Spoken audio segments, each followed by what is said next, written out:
turns into a bench. This is 98.9 KUTX and KUTX HD1 Leander. Online at KUTX.org. Community-supported public radio from UT Austin.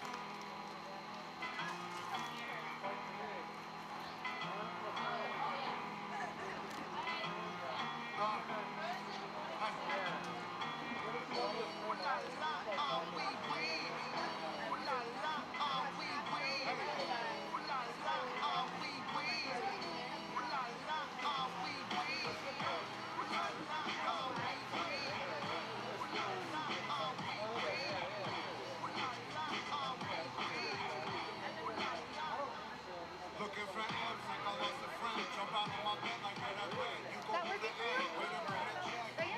We could use the car, keep us in the dark. You can crack the dawn, letting off. I can hear it from the block, see the creeping through the forest. Speedy's got feedy season can start. Oh my God, looking like I live life on a crooked line. Do it fine. You want maximum stupid, I am the guy. First of all, we is far. Awesome. If you don't mind bringing that to me. Oh yeah, for sure. I'm a dirty dog. Oh, dirty bastard. Go in your jaw. Shimmy, y'all. Gimme, go and gimme, y'all. Pugilistic, my linguistics are just ruler damage, y'all. And I really want to magic, turn it up the ground. Can we get a small bag of ice? I think both the ice chests have like bags still.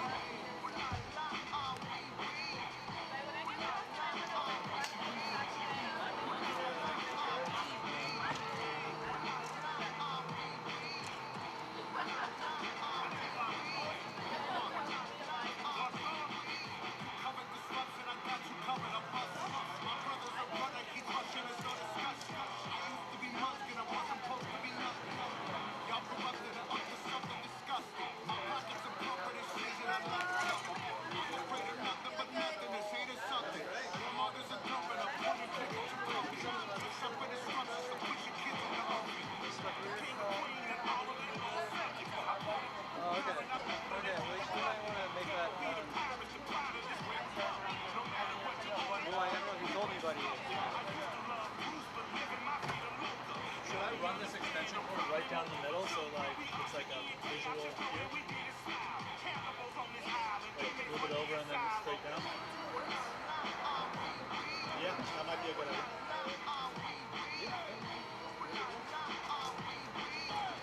How about a sip of this in the meantime? Oh my God!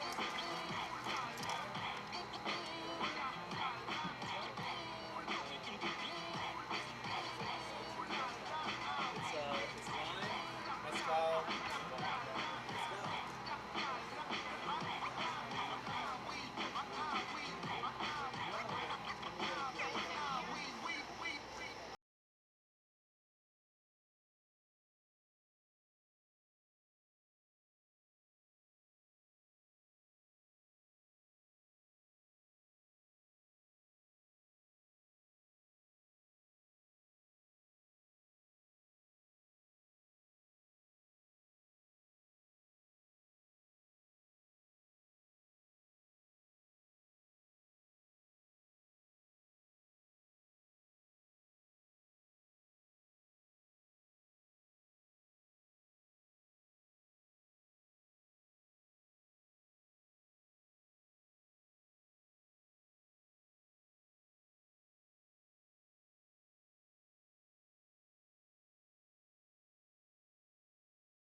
Modest Mouse giving us their first new music in 6 years.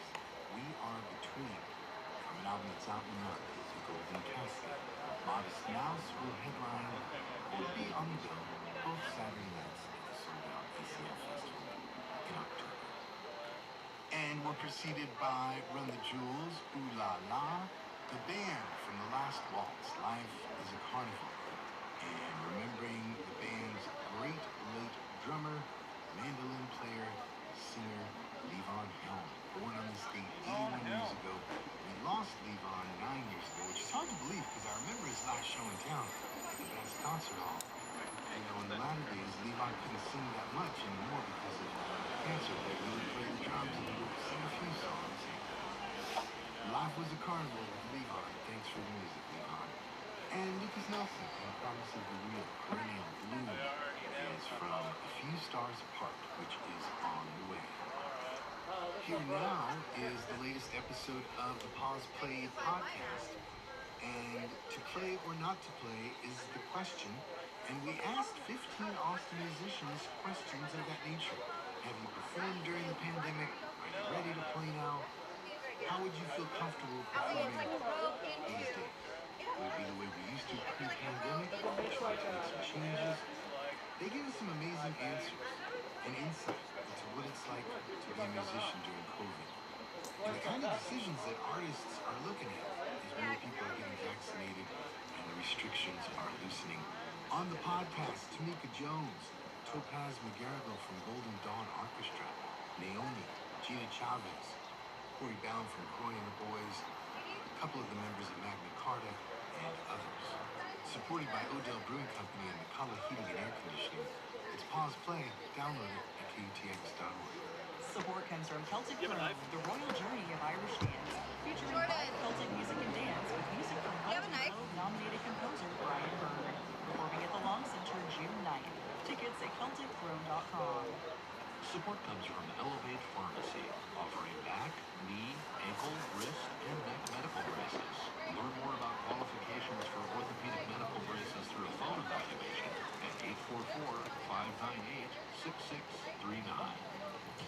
I'm Fresh. I'm Confucius. Every Saturday night we host The Break, the hottest hip-hop show in Austin. And now you can hear weekly highlights on the Breaks podcast. Both of us are native Austinites and we love talking hip-hop. Texas hip-hop, hip-hop history, what's going on right now. We love it all. Subscribe now at KUTX.org/The Breaks or wherever you get your podcasts. Support comes from the city of Austin. Central Texas is dubbed Flash Flood Alley. Flash floods can happen within 30 minutes of rainfall, and it only takes 12 inches of water to sweep away vehicles. Drivers can stay informed before leaving at atxfly.com.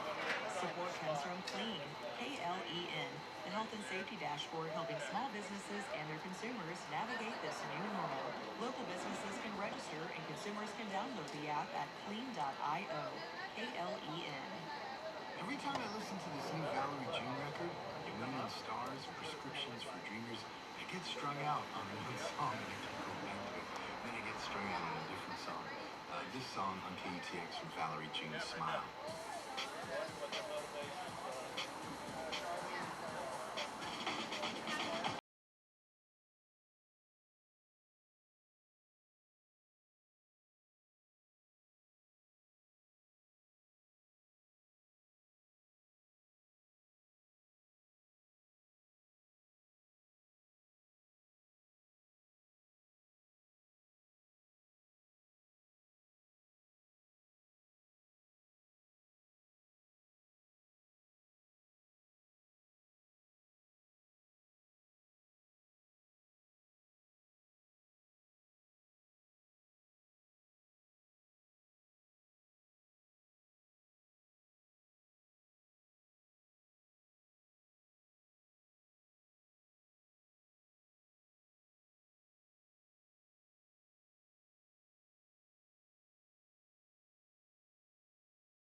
Here's new music on KUTX 98.9, the Austin Music Experience.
It's a nice Tupperware though. Like it's like a nice hard plastic.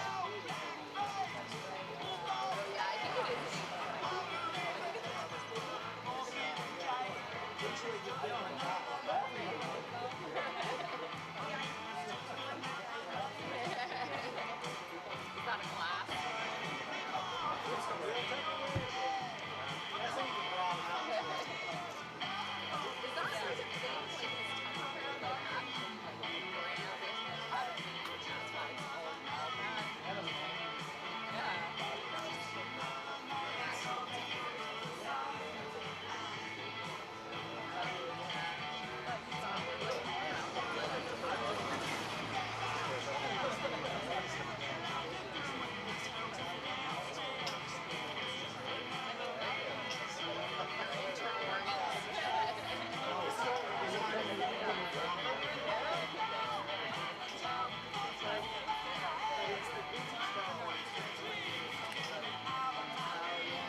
Preceded by Bobby Gillespie from Final Scream.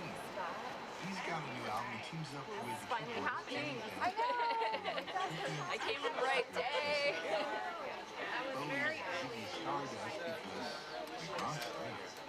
2 for Mick's birthday. Why not? Because he was one of the spiders from Mars with David Bowie. He was Bowie's right-hand man for many years there in the early 70s. And off the new Valerie June, the movie stars Prescriptions for Dreamers. Smile started set on KTX. Tempo continues.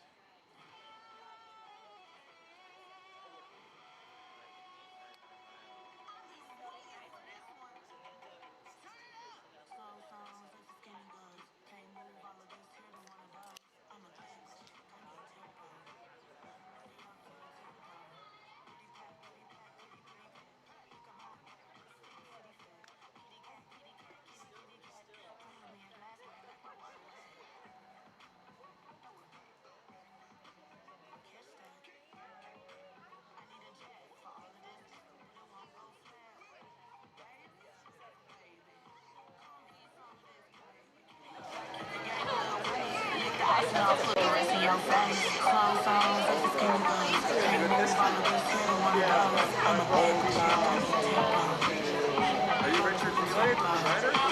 Awesome, man, I want to see you. Please. I had a copy of that. And just really, really loved it. And I saw that you have a couple of runners with it. I wanted to go to the thinking of a book signing at book people and stuff here.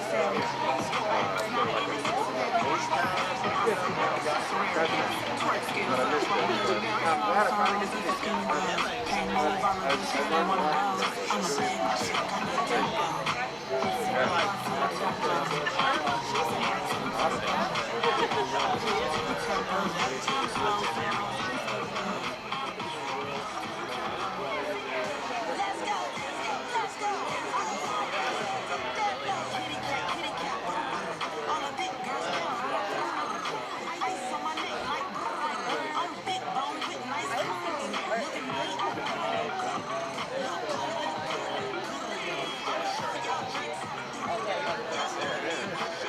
Great, man, I'm glad.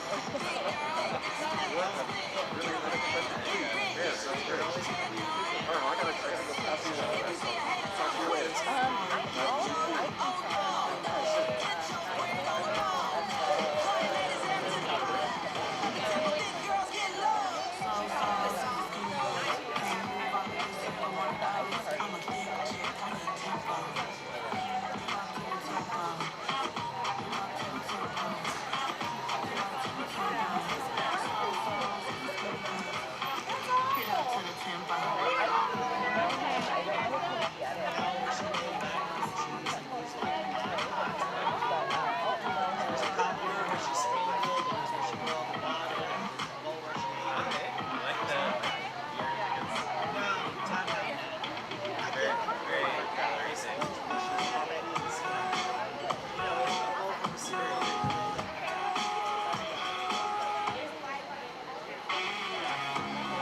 WTX 98.9, the Austin Music Experience.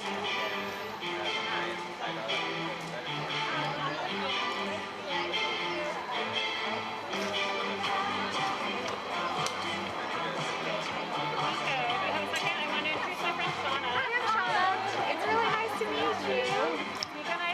I've heard about you that like you're kind of a natural on the skates. I don't know. I hit a wall recently. I haven't even been. I know. I haven't been in forever either. And then I was trying to like, I'm doing for my birthday this weekend, and I didn't want to injure myself before the party, so I was like, I'm not skating. Where are you doing your party? At the South Room, it's like Austin Papa. I don't know, like Austin roller rink or something. So that's possible skate. It's like a little skate for everybody. So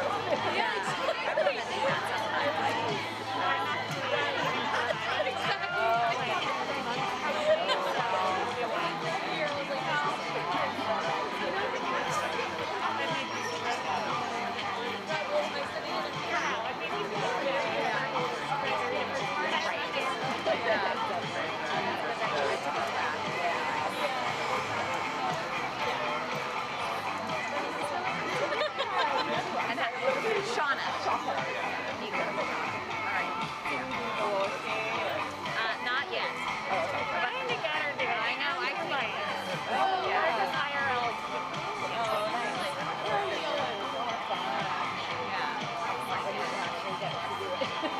I think that's the problem. I'm like, well, I was talking about like, if I want to, I mean, I'm going to be gone for a while.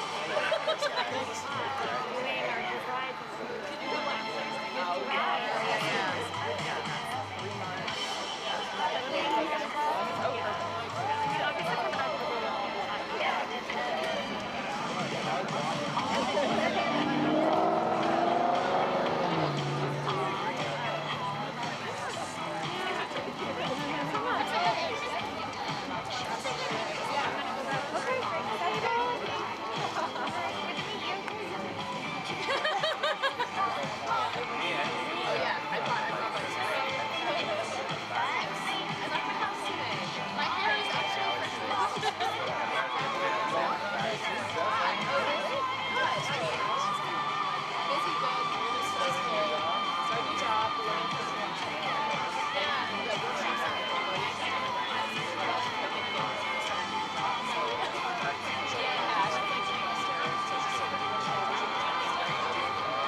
know me, might already know me. My name's Valerie, and this is Bike Story Night here at Eastside Peddle Pushers.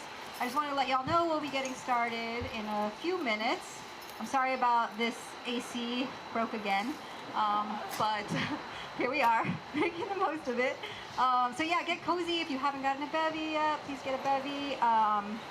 Get your spot on the lawn if you haven't gotten it. Lee's gonna come up shortly and talk about the bike shop, but I just wanted to let y'all know we are getting started soon. So just a heads up, 5 minutes call to y'all. But yeah, thank you again. I'll probably pop up here and chat you up a bit more, but just FYI, we're starting soon.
again. It's me. I want to thank you again for coming. Woo! Super excited. Yes, yes. This is so fun. So I'm gonna just, chat you up for a sec, and then Lee's gonna come on, and then we have Charlie come in, and then Richard, Salade, and then Liz Murphy, and then we'll have intermission. So if anyone wants to, do some stretches, now and then in between, whatever, I highly encourage you to do that. Be good to your body. But yeah, that's pretty much it. Thank you for coming to the inaugural Bike Story Night. We hope to have more of these. Thank you to all of the helpers and volunteers and people involved. You and you and you and you and you, all of you.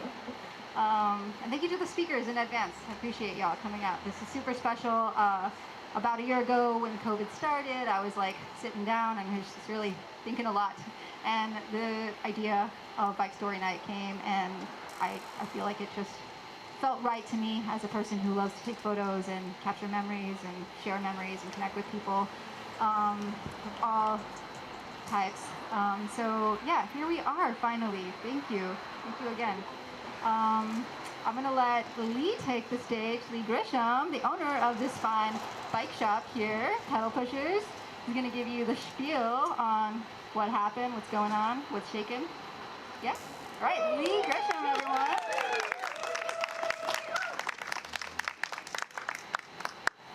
Thank you, Valerie. Have to pardon me. It always makes me feel kind of funny to hear my voice over a public address system. But anyhow, so this is Eastside Peddle Pushers. My name is Lee Gresham. Been in business for 18 years. But I really wanted to give you just a little, maybe it'll be interesting, a little history of my bicycling life, I guess, which led to me opening a retail shop. I feel like I like to attribute my love of bicycles to the fact that my mother, who never got a driver's license, she used to tote me around on her old Raleigh 3-speed in a little yellow seat, I think up until I was about 5. So she used to cart me to kindergarten, and I have a very deep memory of that clicking sound that a Sturmey Archer 3-speed hub makes. So I don't know if anyone else is familiar with that, but besides that, I grew up in Dallas, had BMX bikes for middle school and junior high, and then probably in about 8th grade and 9th grade, I remember watching on CBS Sports, they would have weekend updates about the Tour de France. I was really obsessed with Greg LeMond in the late 80s racing the Tour de France, and so I thought, gosh, I've got to learn how to speak French, get a road bike, I'm going to go to France and race in the Tour de France. That didn't really happen so much, but another Dallasite, or someone from the Dallas area, actually did do something pretty similar to that, and he's got another bike shop that's downtown. Maybe you've heard of Lance, I don't know. Anyhow, he's actually from the Dallas area. As for me, I guess I was pretty excited and into bicycling throughout high school. And ironically enough, I kind of gave it up by the time I moved to Austin in 1990. I think I thought I was too cool, and I got more into the music scene, and somewhat going to UT. Didn't really ever finish my career at the university, but I ended up not really being a dedicated cyclist. I commuted to class, and that was about it. Anyhow, moving along, I guess probably, it was in 1995 was when my cycling interest was rekindled. I got the grand idea to do a bike tour, and I actually did a tour from Austin to Chicago and to Toronto and to this little tiny town like between Toronto and Kingston, New York. It's called Bloomfield, Ontario. And that's where I met a couple who were running a shop. They actually lived above the shop, and I ended up living with them for about 3 months, and that's where I first learned how to work on bikes. I was working on the used bikes that they had in their barn, and that's kind of where my career as a mechanic started. I stayed with them for a few months, came back to Austin, and I was kind of floating around, not really sure what the hell I wanted to do, but I knew deep down that I wanted to spread my love and passion and excitement for bicycling with other people. And it wasn't too long after I got back, that would have been 96, about a year after that, in 1997, I found out in the spring of 97, I found out about the Yellow Bike Project. That was I'm sure you're familiar with that, or I'm assuming most people are. It was actually founded in like January of 97, so I got involved pretty early on. They had a workshop over in Hyde Park at about 47th and Avenue H. I started volunteering. I led a workshop, and it's kind of funny, at that point it was, I felt like I was sort of the blind leading the blind, so to speak, because I really didn't have much bike mechanics experience, but nonetheless, they gave me the keys and let me lead a workshop, and I ended up volunteering for the Yellow Bike Project for 6 years. From where the shop was in Hyde Park, it actually ended up moving to my backyard when I lived in South Austin at 419 Joanna. That's a very crucial part of my life in general, and my life as a bike mechanic as well.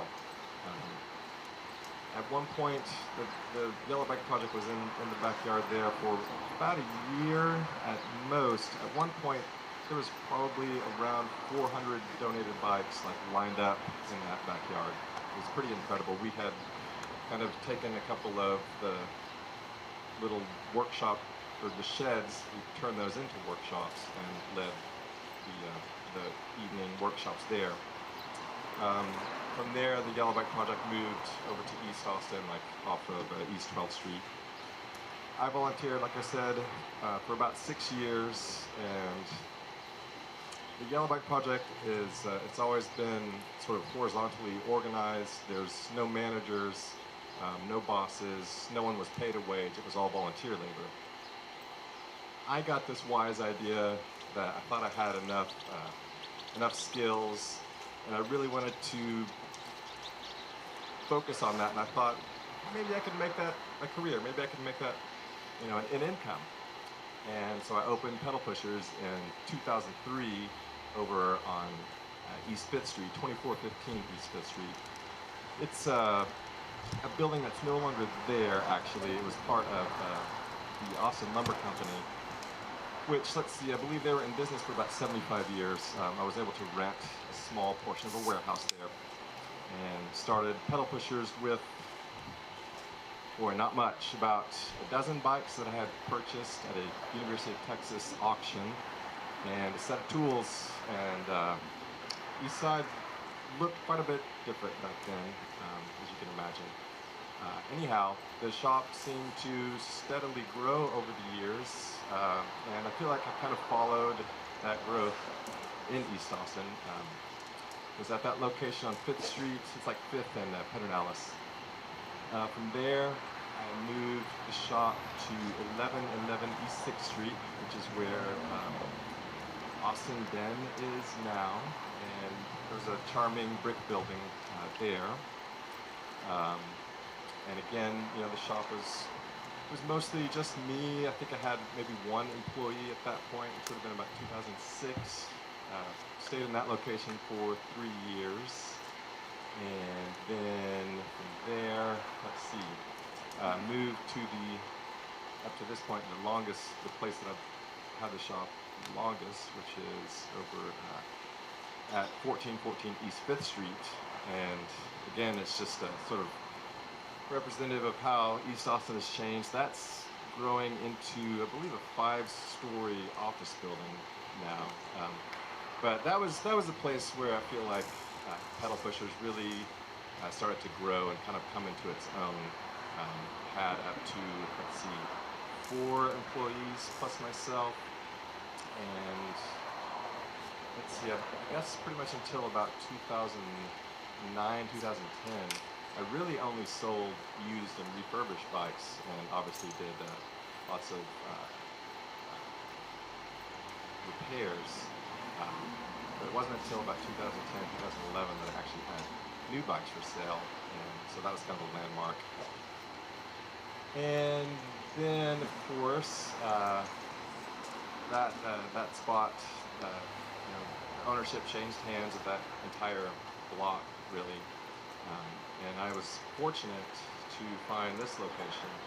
I live really close by, just off Springdale, just north of Airport Boulevard. This was pretty much on my path to work over to the old shop on 5th Street. And it was a place called ZT. I don't know if anyone is familiar with that place.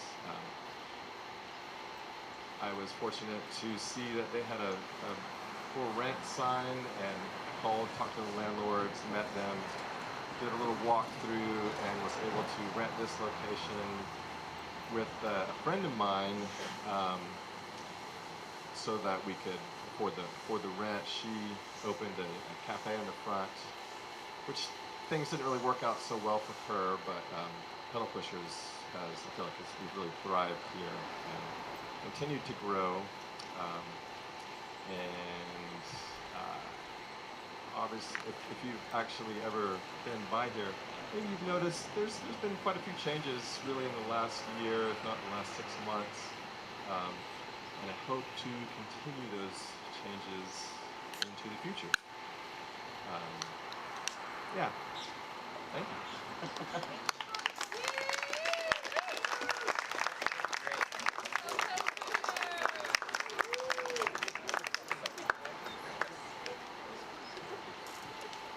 Oh my gosh, thank you so much, Lee. That was an awesome story. Love it. Super honored to be here in your space for the first Bike Story Night. So next we have Kelly. Are you ready? I'm sorry, I didn't warm you up at all. My bad.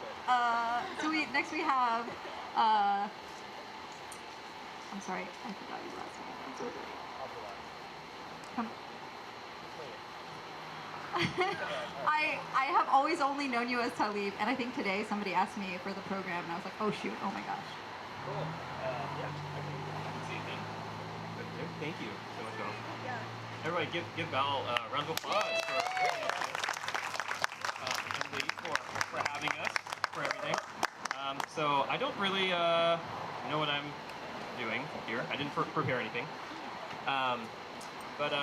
Yeah, so I wanted to kind of tell you a short story, I suppose. My name is Talib Abdullahi. I'm the founder of the Black History Bike Ride. How many of y'all have heard of Black History Bike Ride? Can I get like a woo? Can I get like another woo? All right, thank y'all. I used to have stage fright, so the woos help. There you go. The Black History Bike Ride is a relatively new project.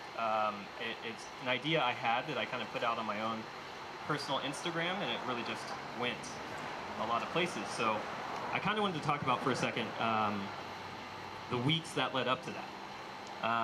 And it's actually really fitting because it's about the Memorial Day. And so that's kind of where the story begins. Last Memorial Day, someone invited me to do like an 85-mile ride with a group of like veterans up north, and I'd never gone on a ride that long, so my longest ride ever. And so I went on the ride. I decided to go on the ride with a couple of friends from the Major Taylor Cycle Club. How many of you guys know about Major Taylor? Can we get some woos?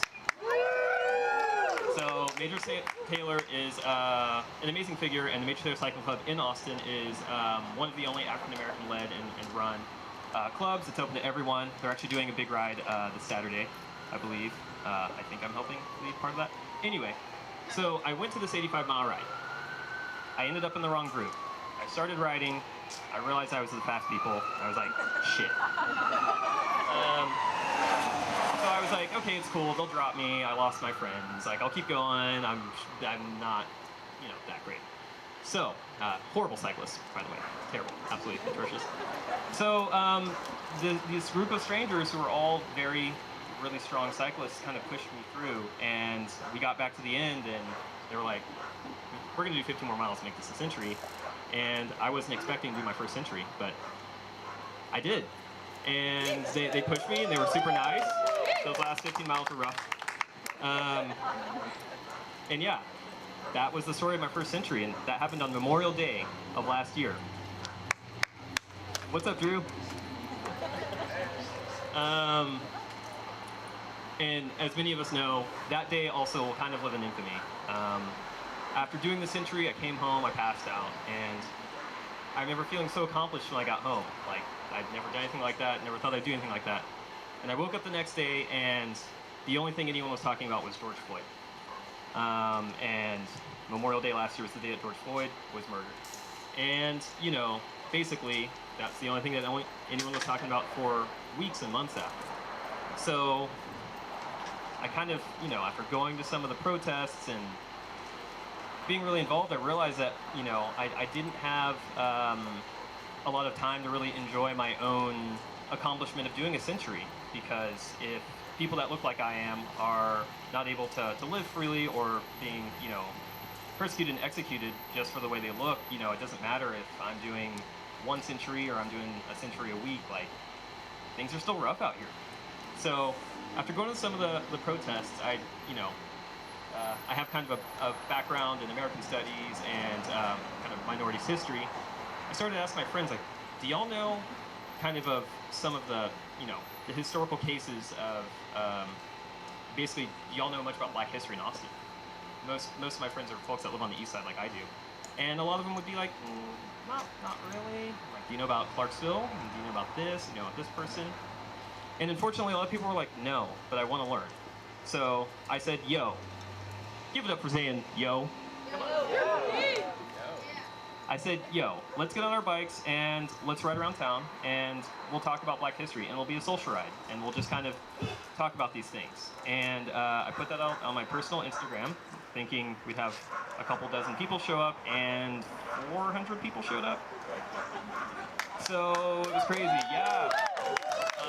It was really amazing, and the one thing I want to say is, you know, I think that sense of community and camaraderie is there. I saw it on Memorial Day with, you know, the strangers that helped push me to do the century, and I know that love and that strength and camaraderie is also here for standing up for social justice and civil rights, and starting to say, like, hey, you know what, like, we can go on bike rides, and we can start to look around us and understand that, you know, maybe we should be having more conversations about Black history and, you know, the things that have been happening in the Black community. So I will say this, I'm sure most people know this, Austin is probably one of the worst examples of gentrification, maybe almost in the United States. So we have a lot of places to learn from and a lot of opportunities to grow. So I just wanted to let y'all know we're doing another Black History Ride on Juneteenth of this year. We could use more volunteers and more help, and I would love to talk to y'all about being involved. I love my cycling community, I love y'all, and thank y'all for having me tonight.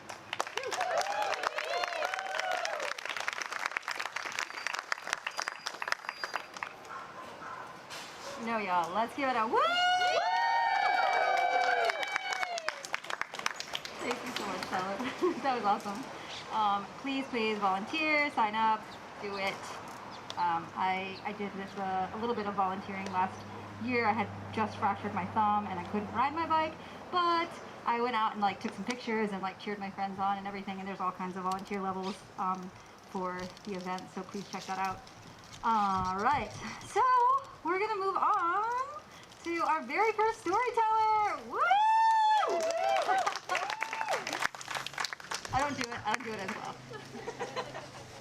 I get that practice going. Charlie! Hello. My name's Charlie. I'm going to tell a little bit of a personal history story going back to when I first started riding bikes. And in particular, my first bike. This is probably the late 70s, so about that time, Cheap Trick was pretty popular on the radio. And the bicycle I had was a Huffy Thunder Road 54. So I actually had to do some research on that because I thought it was a Thunder Road 56. but the seat was all wrong. So the bike was actually, you know, as a little kid, you're looking at it, you're thinking, well, bicycle, this is as close to a motorcycle as you can get. It had knobby tires, it had these mud flap fenders, it had the crossbar handlebars, and it had this, I wish it would have had the really cool banana seat, but this actually had a weird like bread loaf seat. I think it was supposed to look like a motorcycle seat, but it was rectangular and had Huffy on the side. Honestly, you know, to this day, I still think it was the coolest bike ever, okay? It was just, I mean, it was the world to me. It was so, meant so much to me.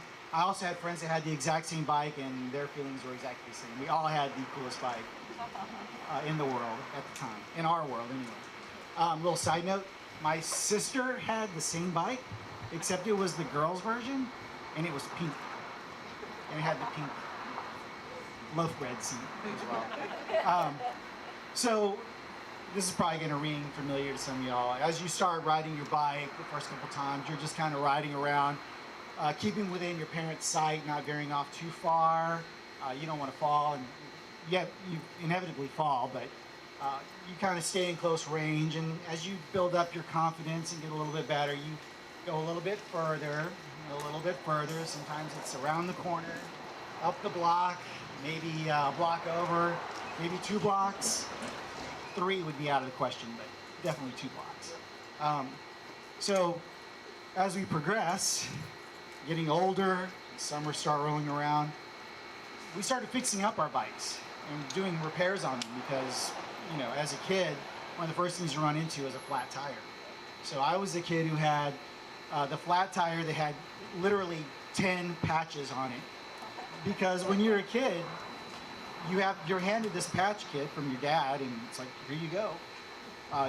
You have no idea that you could get a new inner tube and put it in and be good to go, but you kept patching them. You patch up all your friends' bikes too. At this point, I changed out my bread loaf seat and went with a 10-speed seat, which made it so much cooler and so much more BMX. So, I mean, it's, again, greatest thing on earth, having the bicycle.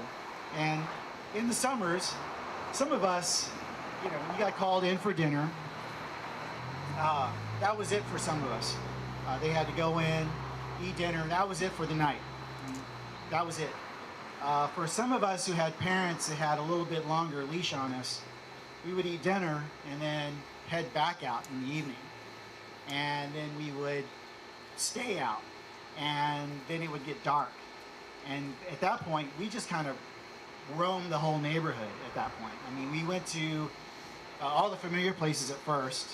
The elementary school, the junior high, the high school, the library, all the parks. And there was something very magical about riding your bike at that age, at night, only lit by street lights and porch lights, and just that feeling of freedom, that independence, and just being able to do whatever you wanted.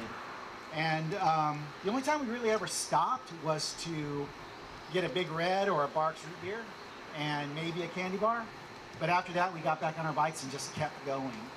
And for us, you know, it was kind of like, you know, in my head now, it seemed like it was like 2 or 3 in the morning, but it was probably more like 11 o'clock or maybe 11:30. We didn't have watches, so we were going by, you know, either we got bored or we felt like we were going to get in trouble, so we head back. So that brings us up to present day. So as I was kind of penciling these ideas into my head and kind of figuring out what I was going to say tonight, I realized that I've always had a bicycle. I haven't always ridden it, but I've always had a bicycle in my possession somewhere, somehow. And some of you guys I know from social cycling. And how I'm kind of making full circle on this is that I love riding a bicycle. I love being able to explore, to just be out, check things out. I mean, I can see more on a bicycle than I can, more on a bicycle ride than I can walking or in a car. So, and it all goes back. When I'm on my bicycle, I'm totally going back to when I was a kid, riding around on my kind of BMX bike. And full disclosure, my current bike is very much kind of a BMX bike. It's got a little bit bigger wheels, but I swear it's still the coolest bike ever. Who's next? I tried to stretch that out. Right. All right. That was so awesome, Charlie. Give it up for your sister who had the same bike that was pink. Woo! I'm so jealous. Also, by the way, we are doing this live stream, and there is a photo of that bike. You guys can go back and watch it on YouTube, and there's a few pictures on the live stream as well that you can go back and really enjoy. I'm so embarrassed. I believe Rico is next. I need to stop leaving my program. Rico, are you ready? I'm excited for your story. Also, is it your birthday? When was your birthday? Happy belated birthday! Counting. Whoop, whoop. I'm still riding. This is gonna be good. Buckle in. Well, I'm a storyteller, so that's why I'm sitting down. Can everybody hear me? I have a boomer voice, so. Okay. All right. I just wanna remind you it's 5 to 10 minute stories, everyone. We might let Rico go a little over. We'll give you a little bell ring when you're getting close to 10 minutes. Thank you very much. You're welcome. I've forgotten to do this for everyone, but I feel like Charlie was like, I've got this down 5.3 seconds. 5 minutes, 3 seconds. There's a lot of pressure when you get up there. I was trying to stretch it out, but I was like missing. There's holes. There's a secret to it. You got to be like, give me a whoop. Take it till you make it. All right, Rico, take it away. All right, my God-given name is Richard Salade. I came here in '71 to go to UT. I had already been cycling seriously in high school down on the Gulf Coast for a couple of years. So that means that I've been riding a bike seriously for more than 50 years. I started racing in 1972 and then went on to promote bicycle races, training camps, National Cyclocross Championships in 1978,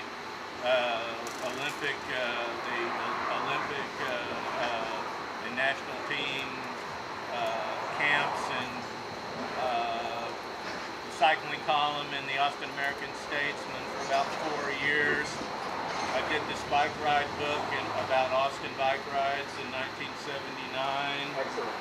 I have a couple of copies of it for those of you who might be interested, sort of a free will thing. Back in 1980, 40 years ago, every serious cyclist in town either knew me or knew of me. Now nobody does, and that's cool, because I went solitary in about 1985, and that's cool. Now I'm kind of re-entering a little bit. What I'm going to talk about tonight is one of the greatest accomplishments and longest lasting that I'm proud of, and that's the GAS, the Great Austin to Shiner Peddle.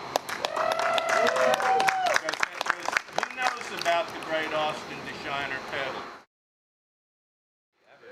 All right, great. Well, I'm going to tell the story of how the GAS came to be, and it involves me and a couple of my crazy friends.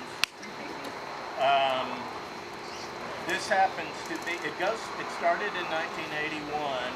We had a t-shirt every year. This is the one from 1984. And it was sponsored by Co-op Bike Shop back then. We had an old Shiner Beer logo on the back. We had a lot of fun with it. And originally it started out in '81. We did it on Labor Day weekend because of the St. Cyril and Methodius Catholic Church picnic there.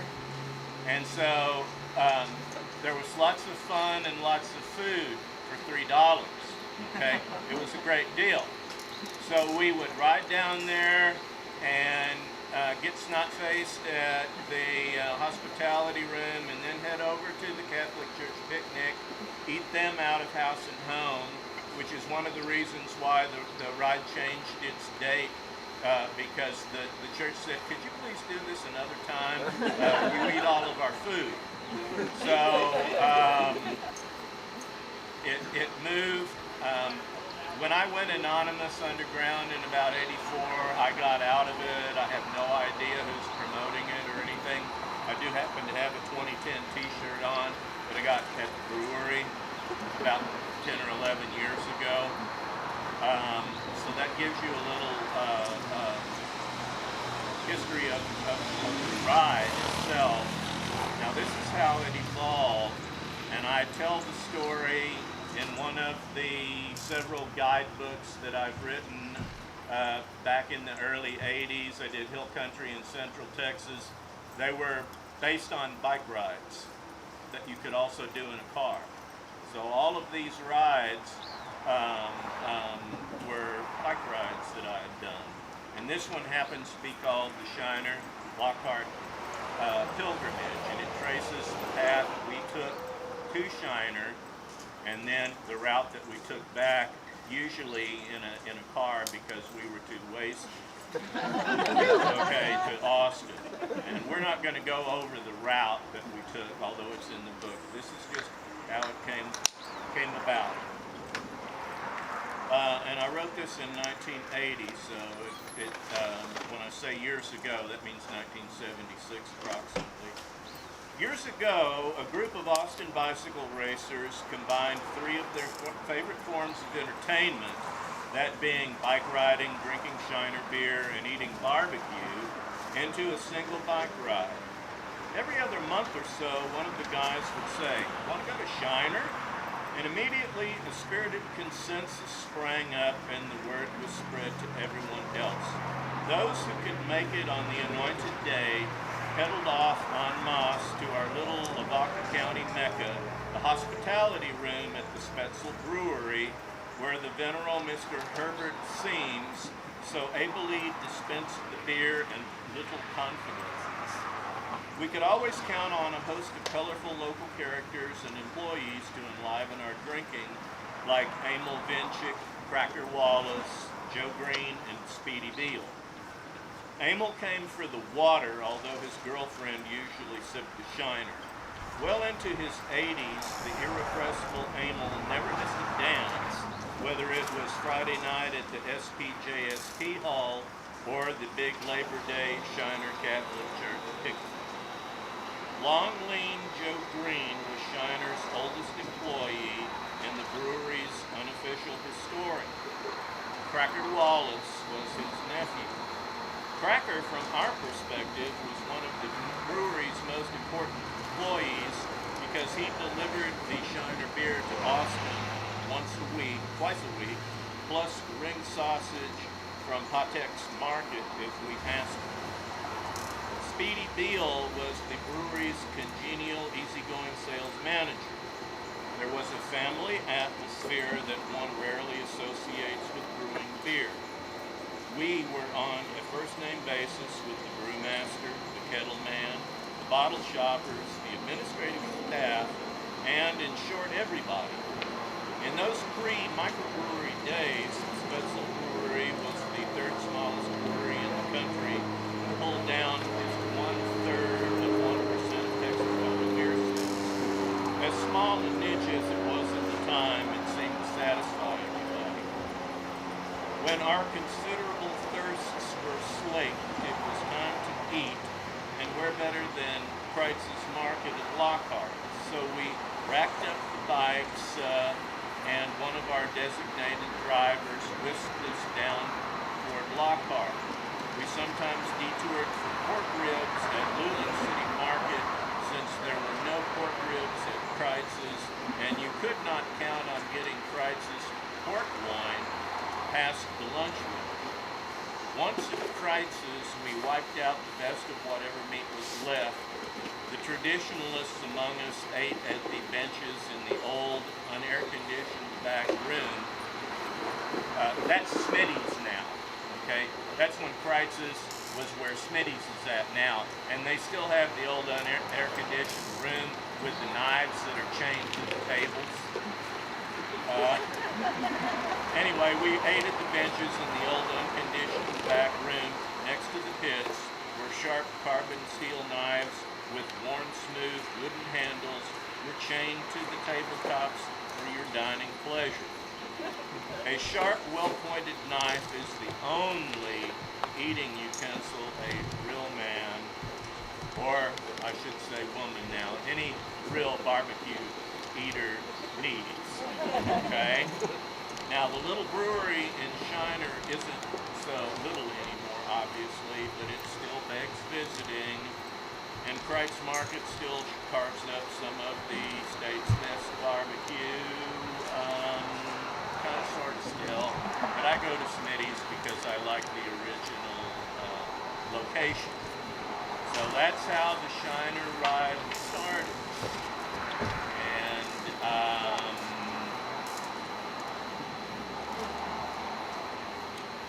I guess that's really about it. I could go on forever about stuff that I've done in Austin, but we'll save that for another time.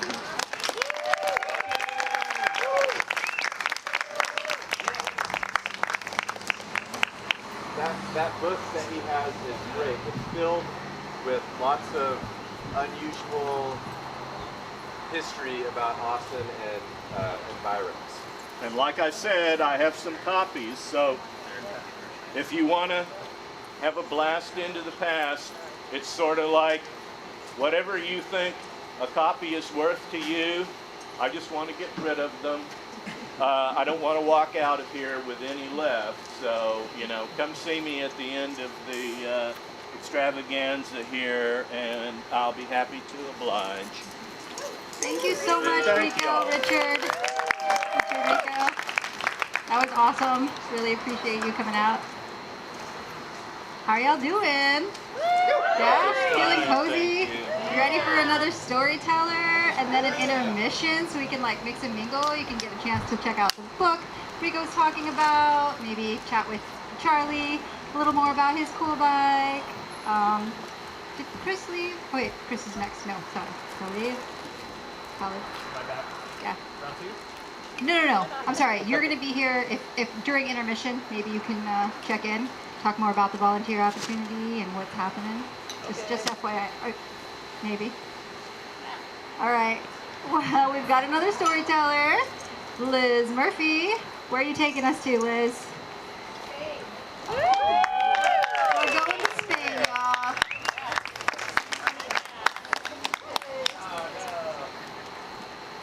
I'm very confident for the crowds, but not when it comes to like telling stories. Yes. Okay. How many of you have heard about the Camino De Santiago? Compostela, right? So it started as an idea, became a dream, and in 2017 it became a reality. So I had never been to Europe, you know, life got in the way, and finally I was going to Europe and I was going to do it big. I was going to do the El Camino. So between gathering, it took me about a year, gathering my equipment, kind of planning logistics. I really didn't have a lot of planning, but I knew I was going to get there and what day I was going to get there, and that was about it. And then I had to convince my job to give me a sabbatical from work. And so that was all in place. I booked my flight, and that meant I had to go. I had my backpack, and I flew into Barcelona, and then the following day, between trains and buses, and more trains and buses, I got to this little hamlet in France. So the following day, I started with my backpack, and I met some people, and we started walking, and we did over the Pyrenees Mountains. So the first day, it was like, bam, 14,000 foot up to the Pyrenees Mountains, and we dropped. But where my bike story starts, I knew along the my Camino, I wanted to rent a bike, and I was going to do it along the Meseta. There's a region where supposedly it's flat, but it really isn't. And so I was going to rent a bike, and I did it too, you know, for the experience because I love riding bikes, and plus I wanted to shave some time off, you know, from 5 days to 3 days. So, and even at that point, I didn't know where I was going to rent my bike from. I knew there was bike rentals, and asking around at one of the hostels, they had a brochure, and I called 2 of them. One of them, and that's another thing, finding a bike that would fit me. And I did find one, and it was great. So, 2 weeks into my walk, I walked into a major city of, hold on, you guys, I'm nervous.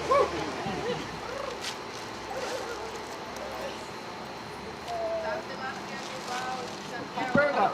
So, sorry about that. So, I walked into the city of Burgos. It's a big city, and I happened to walk in, they're having a medieval festival. So here I've been for 2 weeks. I've been walking. I walked 190 miles, and I came into this explosion of festivities, and I rented my bike. I did a rest day. I spent an extra day in Burgos just to collect myself, and I bought this wonderful day pack. That's part of my story.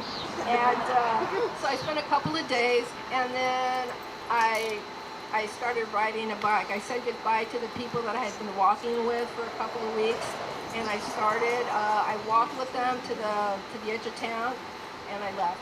And I was on my own.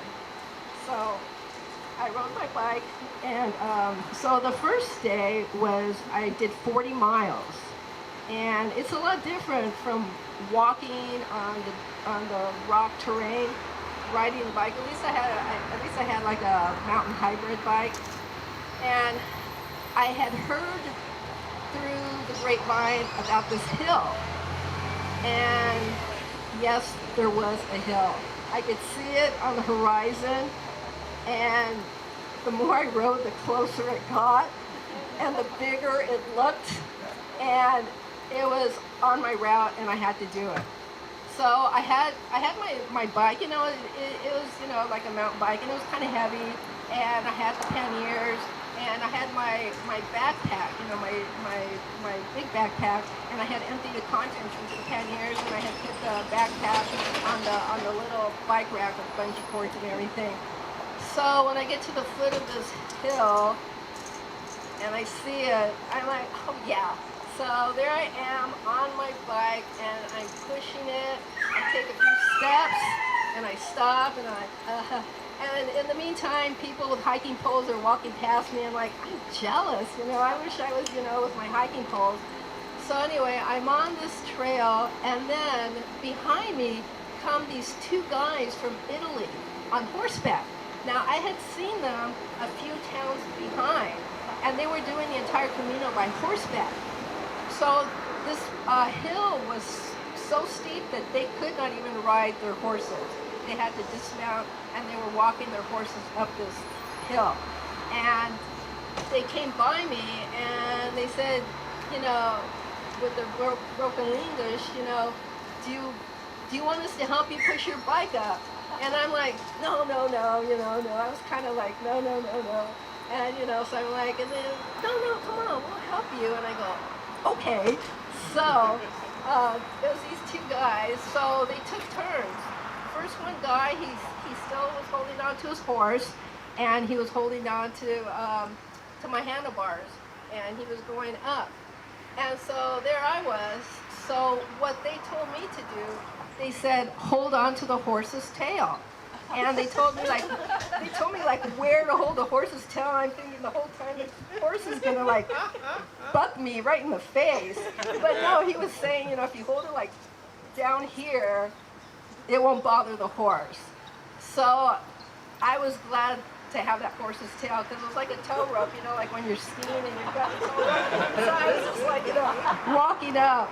And then, you know, eventually the other guy took a turn with my bike, and we finally made it up to the top. And there's a little hut, you know, with shade for, you know, the hikers to rest. And when we got to the top, everybody's, yay, you know, we made it, we made it. And, you know, so they say when you're doing the Camino provides. And that day, the Camino did provide with 2 Camino angels. Those guys helped me. And so after that, I still had to bike 3 more towns to get to my spot for the night. And so I got there for the night, and then the next morning, I did it all over again. And this time I did 36 miles that day. And it was, so the region that I was biking is called the Meseta. You know, they call it, you know, Meseta means, you know, the flat plains. And it's nothing but endless horizons. And there's nothing around. There's nobody around. There's nothing. You might come across somebody here or there, and you ride by and you say, buen camino, and off you go. And my knee was starting to bother me, you know, and I had a lot of time to think because there was nothing else to do, you know. You've got no ear pods or nothing. You're just like thinking. And the more I thought about my knee, the more it bothered me. So I'm riding along, and all of a sudden, out of nowhere, comes this hot Spaniard. You know, full spandex on his mountain bike, because a lot of people do it on bikes, you know. And he came by, and, you know, he rode by, and he's like, are you okay? And I can speak Spanish, and I told him, you know, that my knee was, you know, kind of bothering me. And he rode off. And I noticed in the distance that he had stopped. So now what would you think? We're out in the middle of nowhere. It's me and him ahead. I'm like, shit, you know, what am I gonna do? And so I kept riding, you know, think the best of it all. And sure enough, so I get to the Spaniard, and he stops me, and he said, I stopped because I was watching you, and I think you need to lower your bike seat.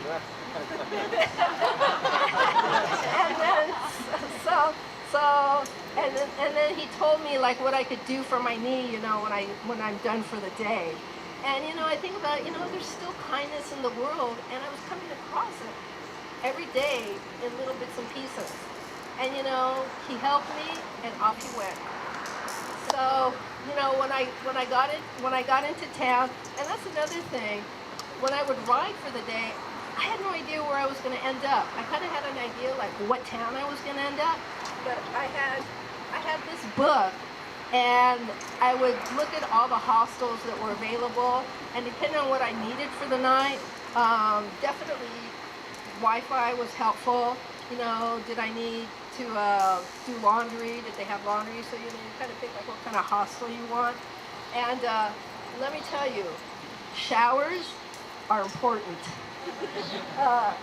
All kinds of showers. Some showers are really nice. Some showers you have to push a button, you stand there and you got to keep pushing the button. But anyway, and then so that was my second day, and I had one more day to ride. So then the next morning I woke up, and it was the first time on my Camino I heard a rooster crow.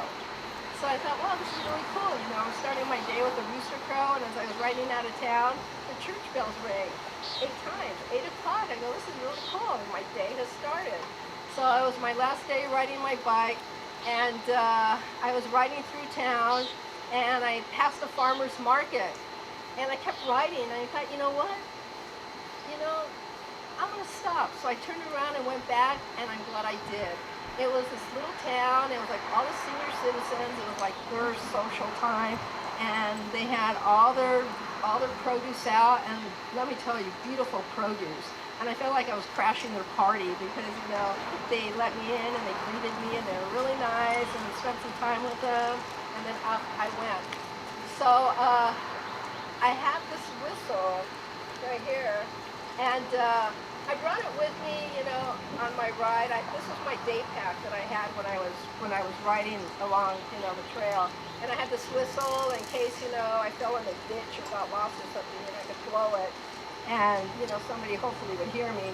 But anyway, when I came across people, you know, instead of having a bike bell, I had a whistle. So I was like, not loud. I was kind of modest. I would blow the whistle to let them know I was there, and nobody would like turn around or anything. I thought, is my whistle not blowing in their language or something? Did they not like get it? So I thought, well, the whistle's not working. So then the next group I came across, I yelled out, bike, bike. And no matter what language, they all understand bike.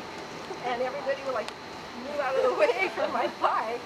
And so after the third day, I rode 34 miles. I rode a total of 110 miles in 3 days. Wow. And then after that, I got back into, I ended in the city of Leon, and that's where I dropped my bike off. And then the next day, I put my pack back on, and I walked for another 11 days before I got to the cathedral where my Camino ended.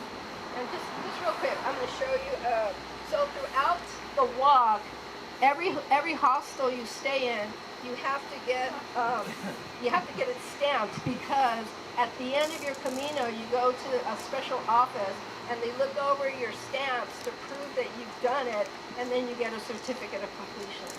So it's so if you guys have any questions, I have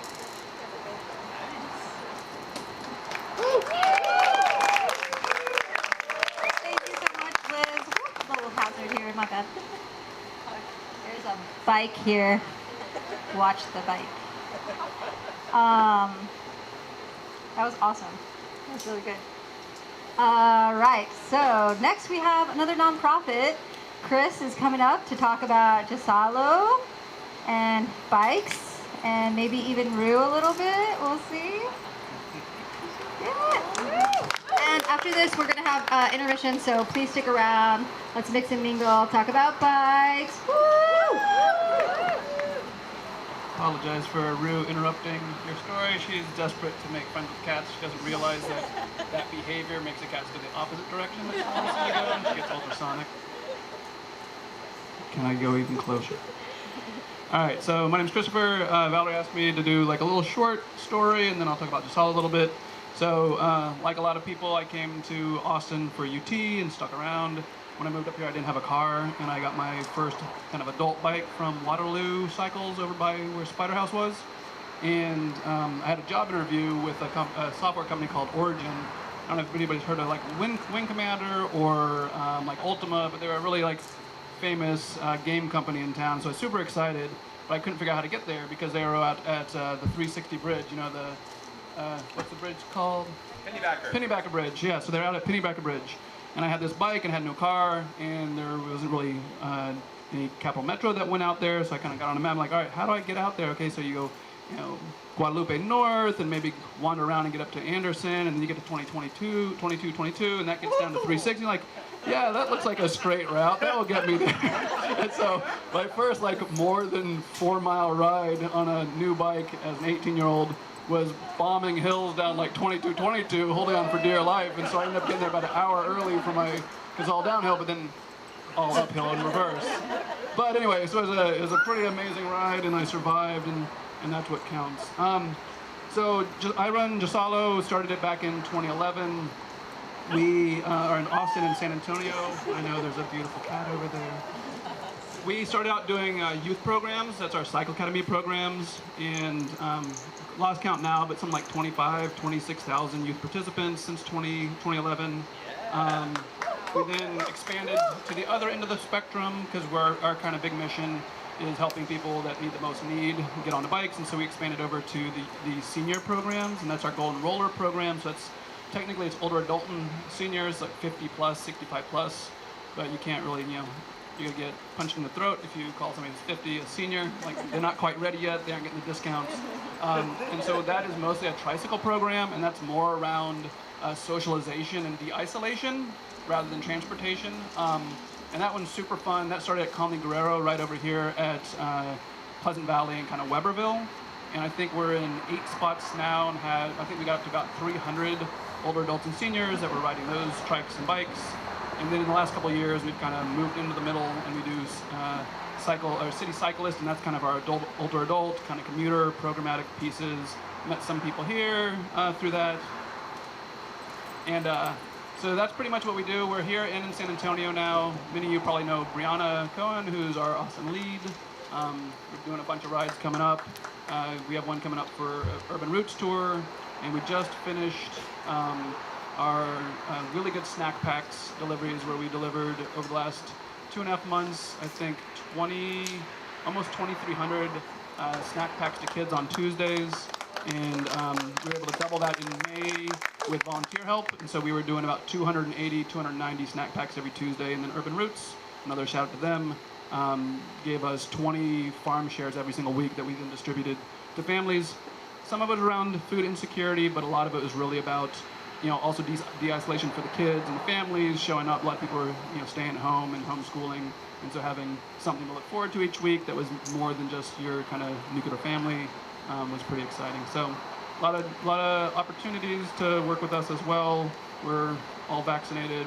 We're opening up and doing, I think we've got about 1,500 engagements probably this summer. That's like, a kid comes 15 times, that's 15 engagements. So we've got week-long programs all the way starting in June up through August, and then hopefully we'll reopen fully in the fall with all the school-based programs and stuff. So if you're looking to stay busy, we've got a lot of stuff for that. And like Lee, I got cut my teeth in town at Yellow Bike as well back in the day when there was satellite shops everywhere. So, last thing, Valerie said to mention the lights. So we brought 60 lights. Even if you have lights, feel free to take some. We carry them in our bags, so in case we see somebody riding at night, that we can just give them a free light set, or if you run out. But a big thing is, around policing and other pieces. A lot of these laws can be used to stop people to then have an engagement, and so having lights and other sorts of pieces that there can be fewer reasons for you to be stopped can help de-escalate and remove people from those situations. So, feel free to grab some. We got 60 here, and if you need more, just hit me up. And I think that's Intermission, right? Somewhere? There she is. You talk good, Chris. Thank you. All right, y'all. So it's Intermission, and really quickly, I want to mention a thanks to our sponsors. We've got Eastsiders and Rambler, as y'all have all probably hopefully enjoyed throughout the early evening. I want to also give another shout out to Eastside Peddle Pushers. That's a new Eastsiders thing, I think. Yeah, Rambler. Lone Star, or Texas Coffee Traders, gave us some coffee for the speakers, and Central Machine Works also gave us a gift card. They're awesome. Also, Cyclist Law, shout out to them for giving us these cool bags. Please take some bags and keychains. Yeah, they're over here. There's some really cute ones. Thanks again to you all. But yeah, this is just Intermission. We're gonna mix and mingle now. Jordan's gonna put on some tunes, and then we're gonna have more stories. And then, if anyone wants to get brave, there might be time for one extra story, so think about it. Anyone here? I know you probably all have a bike story. Think about it. If not, next time. All right, let's enjoy some Intermission. Woo!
to drop a donation.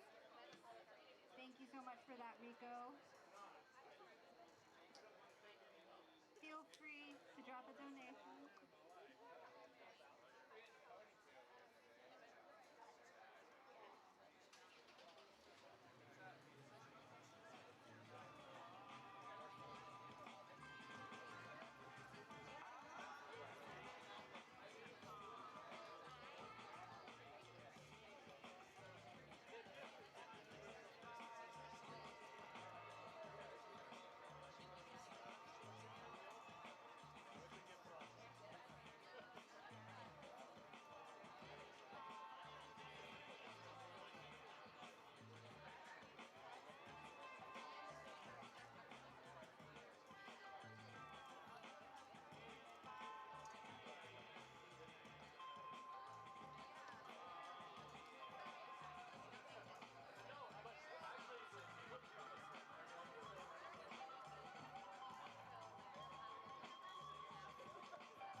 right, we've got another storyteller, and then another storyteller, and then another maybe mix and mingle at the end.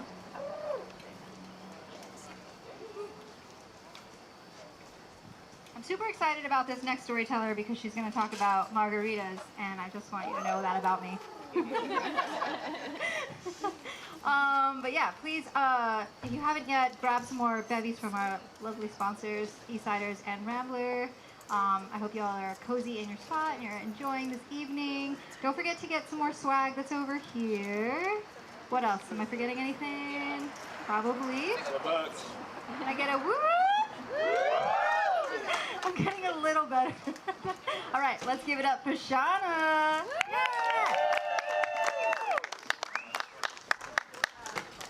Thank you. And thank you to all the storytellers so far. So I'm Shauna, but it has been awesome to hear about what kind of bike riders we have. So we have nostalgic bike riders, we have trend-setting historic bike riders, and we have international bike riders. And my story starts with asking myself, what kind of bike rider am I? I'm from Wyoming originally, and I really love the outdoors. I like to say that I will try anything once.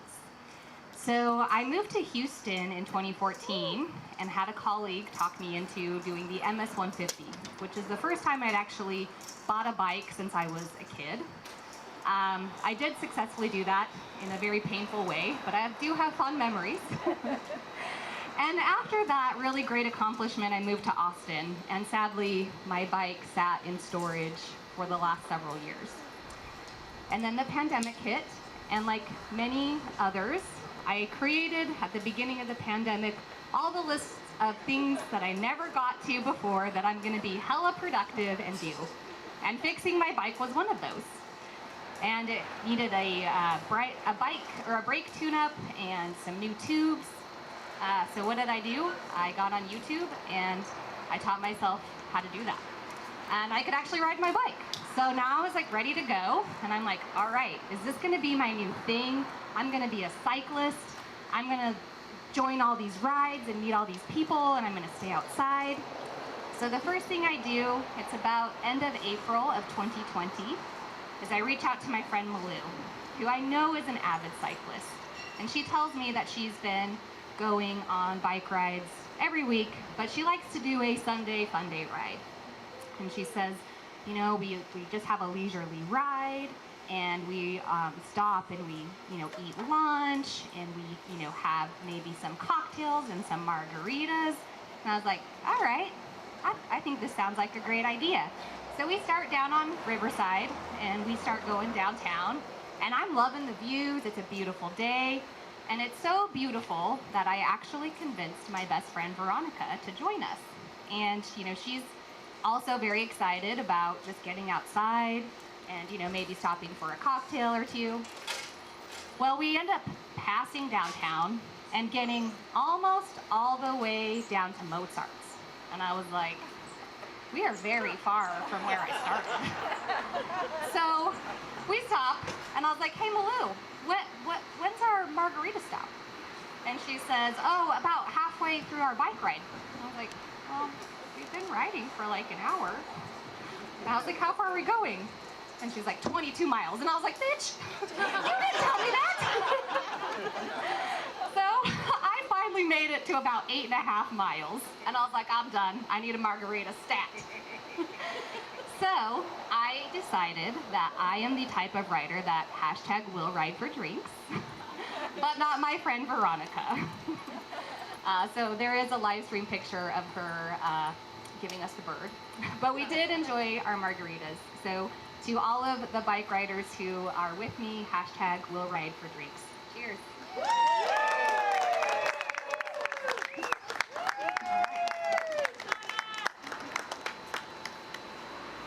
And thank you for having me, Valerie. This is a great event. Yay, thank you. That was awesome. Oh my gosh. Hashtag also will ride for drinks, Mark. Cheers, everyone. Also, cheers. I also really need to come around at some point and get a photo of y'all with these bevies. for sponsor purposes. Thanks to the sponsors. I owe them that. All right. So, I believe, I have my handy little paper here. We are down to Drew, who's probably going to tell us a super epic story. I'm guessing if you don't know Drew already. So I'm also really excited for this one. So yeah, after Drew, again, let's stick around, have a few more betties. I need a... Oh no, I'm so sorry. We switched it up. I'm so sorry. It's not Drew's turn. Sorry, Drew. What do you want now? No, I want you, Michelle. Come on, Michelle. I'm so sorry. I'm really excited for this one. Michelle's taking us to New York. I'm really excited about this. All right.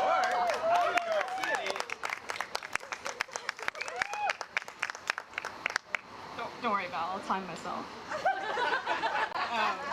Okay, hi everybody. My name is Michelle, and I consider myself newish to Austin. I moved here the last week of April 2020. Prior to that, I had lived in New York City. Thank you. And when I saw the call for submissions, I think I described my story as a story about that time I was hit by an Escalade in the Bronx in New York City. And this story probably actually starts in September 2019. I'd gone on a company all-hands, which is fancy business speak for get everybody together in one place and do a bunch of team-building exercises. Involves a lot of alcohol, and you vaguely try and plan what you're going to build for the next year. But over the course of this all-hands, the actually relevant part is that I ended up connecting with a coworker who worked in a different office out in San Francisco. And after this sort of like week-long bacchanalian experience, I ended up back in New York City and was like, I really want to like stay connected with this person I met. And a couple days after I got back, I ended up getting this text that was this really gorgeous picture of a sunrise in Marin County. And for context, this person was an ultramarathoner, was preparing for the TNF 50, was running 8+ miles every weekday morning and 20+ miles on the weekends, and had run up from inside San Francisco to Marin County, snapped a pic, and sent it to me that morning. And I was like, oh shit, this is like a really sort of wonderful thing to receive from somebody, right? It's a little token that they're thinking about you in the context of this hour-long plus run. And on top of that, like, we had these conversations about like, oh, even when this person thinks about the challenges that we face as a society or as a planet, seeing these sunrises restored their faith in humanity and in the future. So it was this really nice thing. And so I was like, shit, I can't just like text a regular text back. It seems like a disservice. I gotta think of something better, especially because I tend to text in a relatively prosaic way. And so what I decided that I would do instead was wake up early the next morning, get on my bike, go to a part of New York City that I'd never been to before, early enough to see a sunrise, snap a pic, and send it back. And I did. I had all this energy from making a new connection, and I really wanted to send this picture back. And next morning I got up at like 5 a.m., and it's, fall, late summer, September, New York City. Biked out west to the Hudson River, went up the Greenway, and just kept on biking until I saw something that looked like I could climb, get a little bit of elevation, take a sunrise pic, send it back. And we ended up actually having this exchange over the course of a couple weeks. Every morning they would send me a picture from their morning run, and every morning I would send them a picture from a different part of New York City. And at the time I was living in Harlem, and I decided that if I'm gonna be waking up at 5 fucking a.m., I have time to bike an hour somewhere, take a picture, and get back. And I ended up visiting a bunch of new places in New York City that I'd actually never been before. I was taking pics all over the Hudson Greenway. I got up as far as Enwood Park. I got over to Randall's Island, Roosevelt Island, Astoria Park in Queens, Gantry State Park in Queens, closer to Brooklyn. And then I was like, man, I got this bias towards Manhattan, Brooklyn, and Queens. I gotta get myself out to the Bronx sometime. And so finally I decided that I would go and visit this place called the Floating Pool. It is, as its name would suggest, a pool that is floating on the East River. And it kind of can walk out onto the river on this walkway, and it's just a cross-shaped pool. And I was like, okay, cool. It's only like a 30-40 minute bike ride from my house. I'll bike out early in the morning before anybody's out there, walk out and get this picture of like the sun rising over Queens. But I actually did not make it out there. I was about halfway through that ride when I was biking through a neighborhood called Mott Haven. And because it was a shorter ride, I was kind of meandering around, just exploring, getting a feel for the area, as one does when on bike.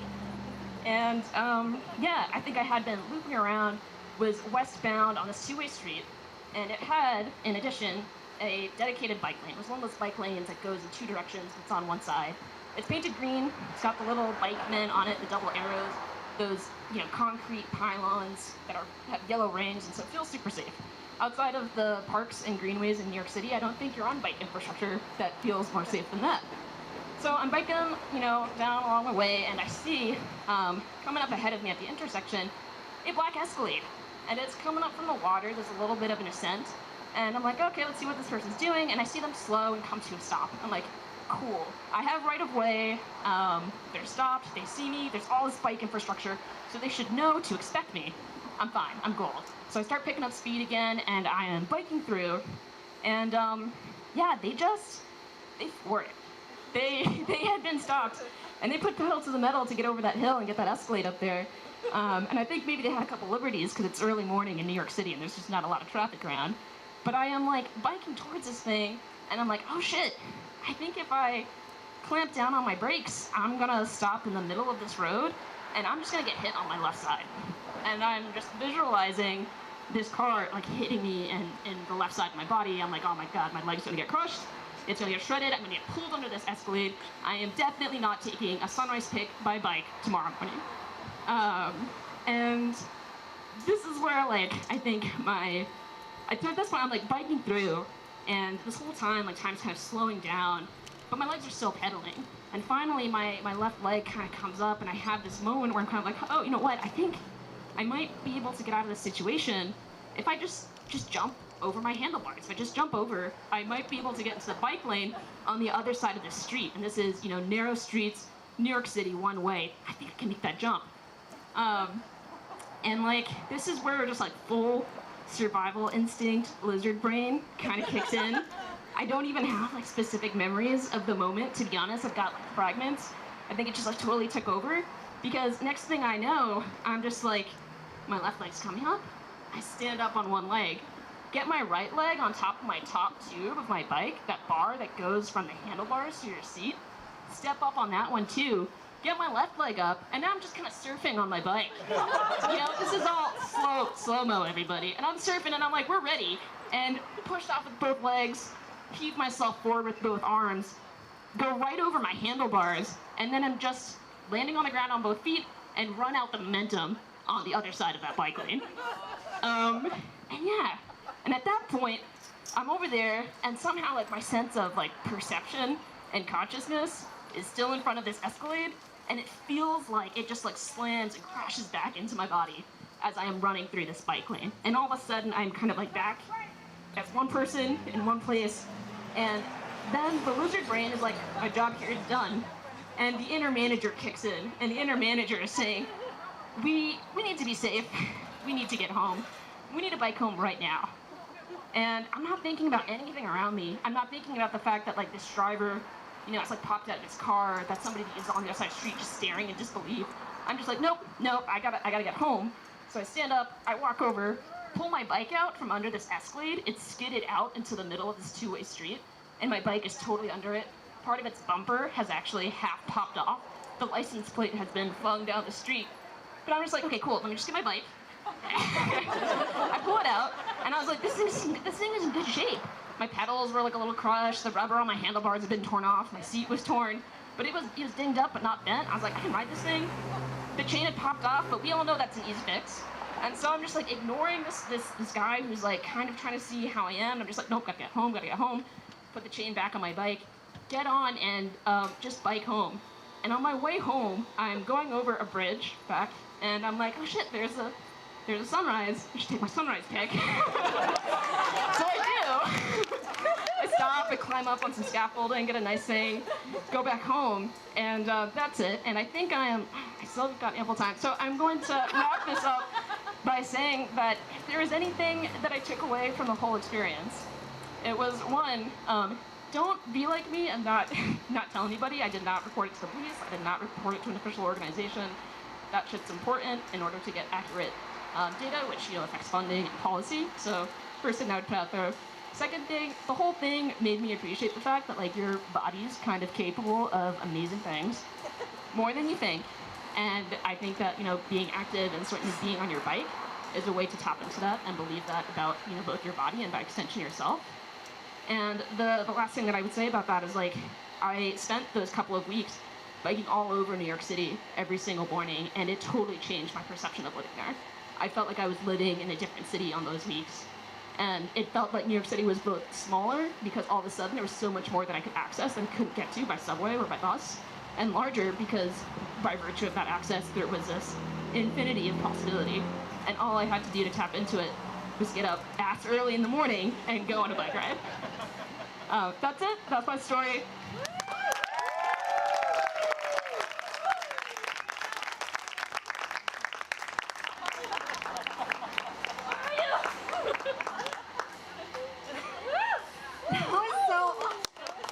That was so good. Oh, Drew, how are you gonna top that? Just kidding. I swear I thought about something else clever to say before I was gonna come up here, and I cannot think of it. So I will think of it after Drew. Hopefully it'll come back to me. But yeah, let's give it up for Drew. He's, I'm sure, as I had mentioned, got some really great stories for us. Also, again, stay tuned for after Drew intermingle time. More. Then, wait. Oh. Wait, where are we going? Hello. Thanks everybody for coming out. First off, let's thank Valerie for organizing. I appreciate being a part of it. Everybody's stories have resonated with me in one way or another. Wait, I remember what I was going to say. So, brief context, backstory. Yeah. Cut me off if I go too long. So, I'm from Louisville, Kentucky. I went on a 6-week cross-country bike tour summer 2015 and was like totally in love with it. Okay, this is what I want to do. I'm going to go on a big epic cross-country ride. And so I'm going to tell you a little story about how some experiences I've had in that time kind of tied together. You know, bicycles are made up of circles and triangles. And sometimes your paths in this world triangulate and things come full circle.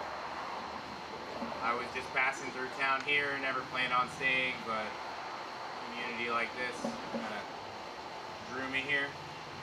But to get back on topic, we'll start. I'm in Washington State.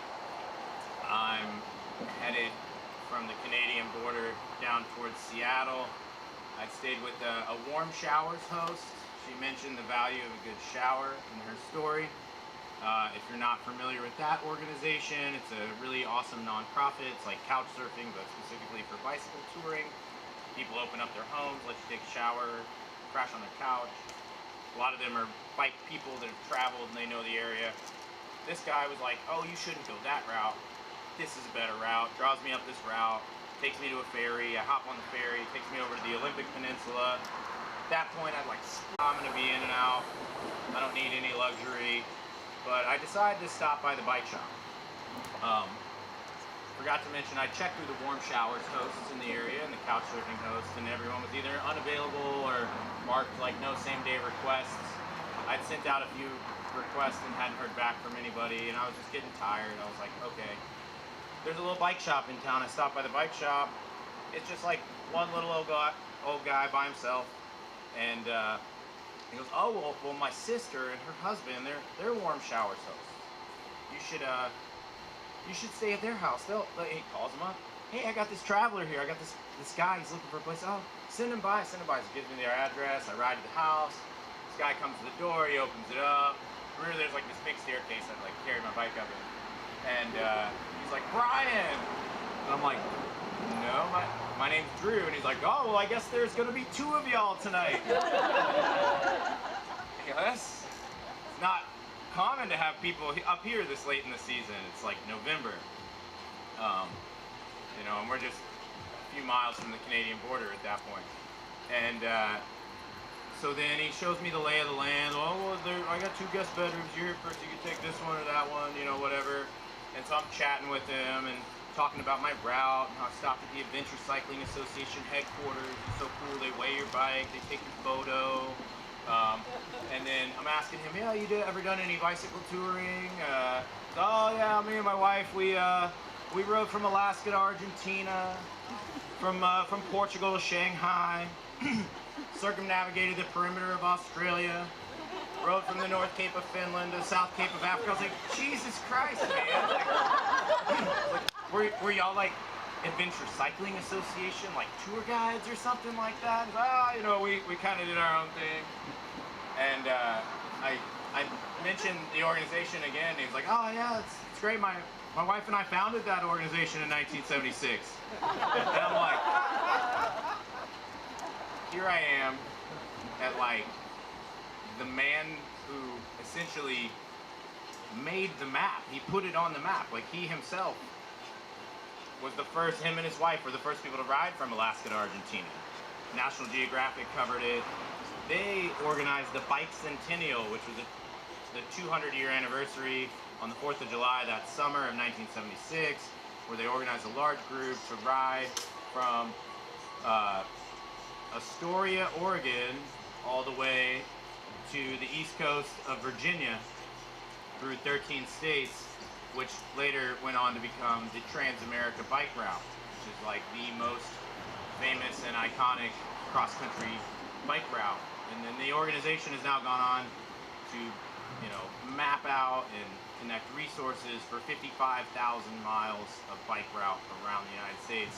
And here I am in this guy's house asking him, like, oh, you ever done any bike touring? Like, without knowing it. And the reason, and so I'm gonna go to bed. You know, there's a squash in the oven. Welcome Brian when he comes.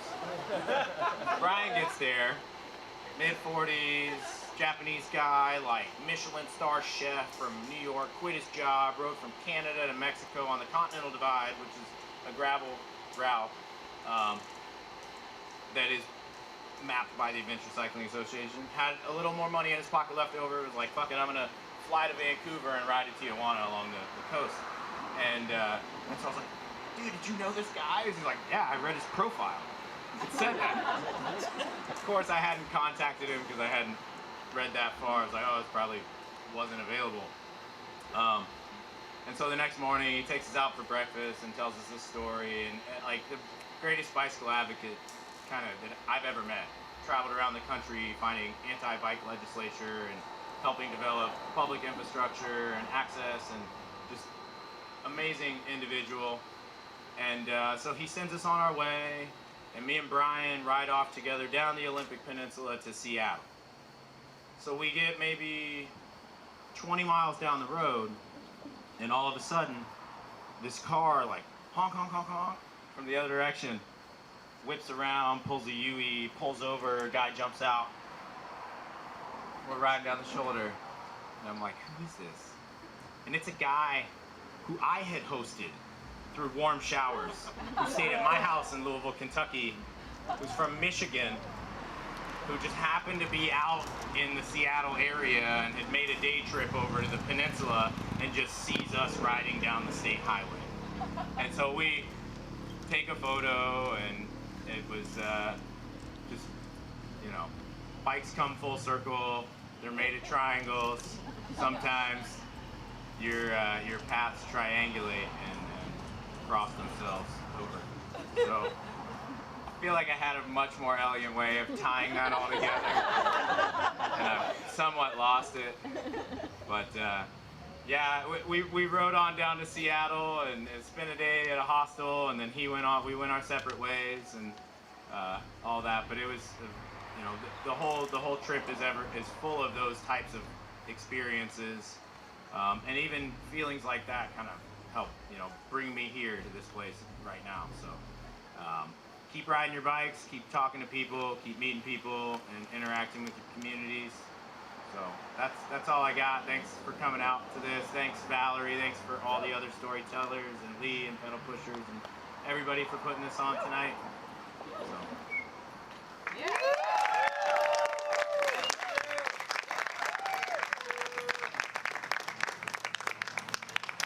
That was amazing, but also, oh my gosh, I took the last blackberry.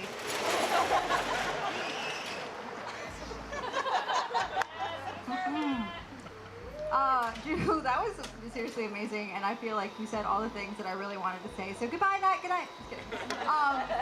No, honestly though, I can't. It's hard to sometimes for me to talk about how amazing the cycling community here in Austin is, because it fills my heart with so much joy and happiness. I feel so lucky, and I feel so lucky to have had Allison help me with this event and make this actually happen, because you know it's just a thought, it's just a dream until your friends and your community come in and help you actually make it something, you know. And here we are, and it's amazing, and I'm super happy that this is happening, and we did it. Thank you all so much. Thank you again to Lee. Thank you to, honestly, like, the city is pretty amazing. We're so lucky to be able to bike in it, and I appreciate you, Austin, and seriously, thank you to all the volunteers who helped make this happen. I feel like there was more, but let's just have some more Eastsiders and Ramblers, and like say our goodbyes until next time. Yeah? Thank you all. We're gonna play some more music and just chit chat before. Also, don't forget to pack it in, pack it out, and all that good stuff. Good night. Thank you.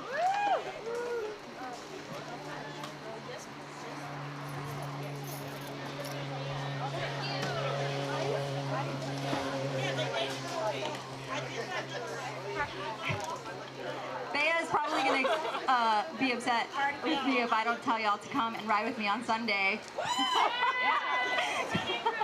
Sunday cruise! Bea will be there.